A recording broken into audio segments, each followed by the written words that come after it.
Global happenings today. We communicate, we analyze global news. Stay tuned.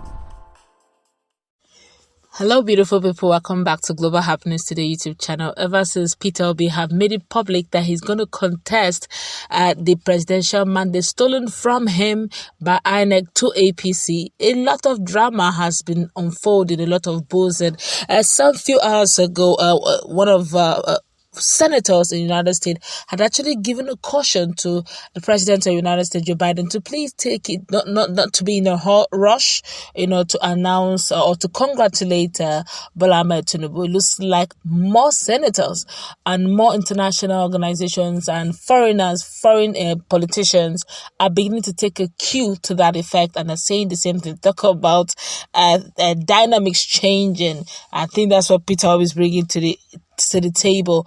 And also in another news as well, Peter Obi LP have responded to the video press release made by APC, where they have formed a legal team insisting that they will also file a countersuit, ensuring that Southeastern vote is cancelled, all of them, because according to them, they allege that Peter will be also rigged Southeast. For further details on that, just check our playlist. You get to see there where they made a press release on that. Well, Peter Obi and the Labour Party have also responded to that allegations as well. We're going to ram all this news very quickly into one. But before we do that, kindly subscribe to our channel by clicking on the red subscribe button. Beside it, you see bell notification icon. Please go ahead, click on it to get notified as soon as we update our channel on YouTube. Okay, let's start with what LP disagreeing over attack on Obi. The All Progressive Congress Campaign Council has accused the presidential candidate of the Labour Party, Peter Obi, of taking advantage of the emotions of the Nigerian youth and riding on the wave of religiosity and ethnicity. It said Obi would go down in history as the country's most dangerous and divisive politician. The special advisor on media and communication of the PCC, Dele Alake, stated that at a press conference in Abuja, the president-elect Asiwaju Bola Tinubu was announced the winner of the keenly contested February 25th presidential election on Wednesday. Tinubu had pulled 8,794,726 votes to defeat the LP flag bearer and his closest rival, Atiku Abubakar, of the People's Democratic Party by 6,984,520 and 6,101,533 votes respectively. But both Atiku and Obi had kicked against the result and vowed to challenge it, with each claiming that the election was wrought with violence and massive rigging. But Alake stated that he couldn't imagine how a divisive politician like Obi could take advantage of Nigerian youth who were earnestly in search of a hero. He said, and I quote him, "For Obi, he would go down as Nigeria's most dangerous and divisive politician. He elevated his well-known clannish mentality to a most unfortunate height by openly anchoring his campaign on religion and ethnicity. He presented himself as a poster boy for and a champion of a country's fault lines. He took advantage of our youth, whose expectations are fast-paced, who are uninterested in excuses, and who were in search of a hero. He pumped up their sentiment and rode on their emotions while grandstanding as a savior.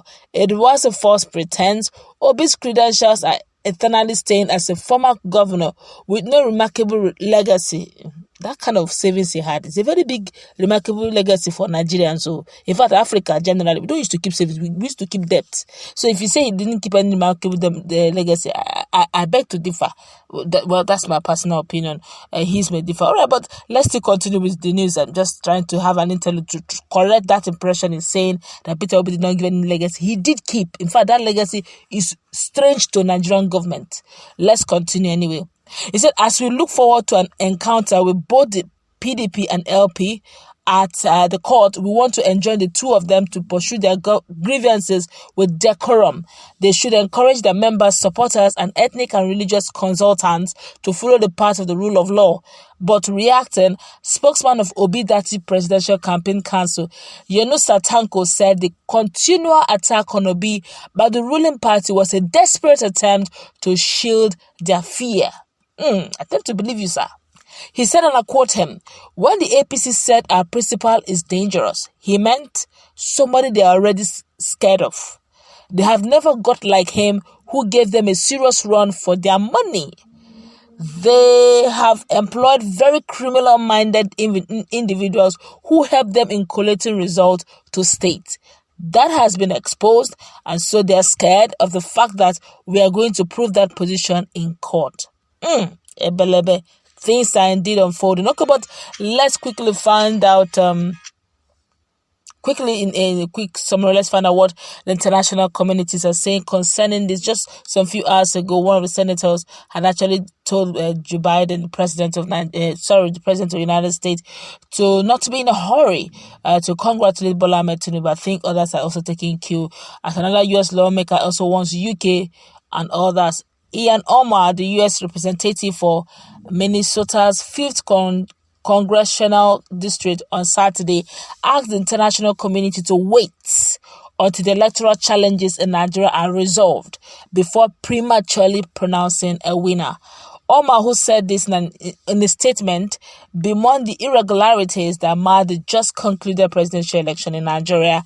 The poll produced Bola Tinubu of the ruling All Progressive Congress (APC) as president-elect, according to the Independent National Electoral Commission (INEC).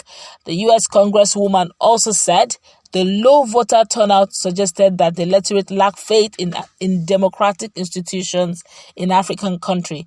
Omar's statement reads in full, and I quote her, "I am deeply concerned over the delays and serious allegations of irregularities, including fraud, by multiple independent observers in the recent Nigerian presidential election. I urge full transparency and swift action from the Independent National Electoral Commission (INEC), along with a full accounting of allegations of voter suppression, delayed poll opening, the failure of the new electronic voting system, and the sharp decline in turnout. Democracy rests on fair, free, and transparent elections. When elections are not fair, open, and transparent, it is disenfranchising and shatters faith in government.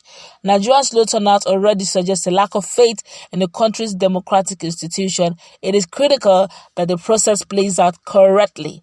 Or allowing electoral challenges to go through the system is a key part of the functioning democratic process. It is also a way to help build confidence and avoid protracted conflict. The international community should support an independent and transparent process and wait until these challenges are resolved before prematurely pronouncing a winner."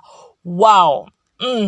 Usually before now, it's always a ride in the park, but it looks like Peter Obi has changed the narrative. He started with the campaign. Before, we used to see Agbado on the street. Politicians during that time, they'll be frying akara with poor people. They'll be frying gari with poor people. They'll be riding Okada, eating with the poor masses in the restaurant. In fact, Mama Put. And they'll be eating bole and granuts like Dams Oshomole those days. Or eating Agbado corn, roasted corn. But hey, the times have changed. Now we get to see real campaign. And also, to a great extent, there's something about Peter Obi. Now, normally when we lose and we become gloomy, Peter Obi said, "Don't bother yourself. We're going to go to the court. Let's meet in court." Let's go wrap it up. Let's meet in the comment section. What's your take on all this? Wrapped into one very quickly.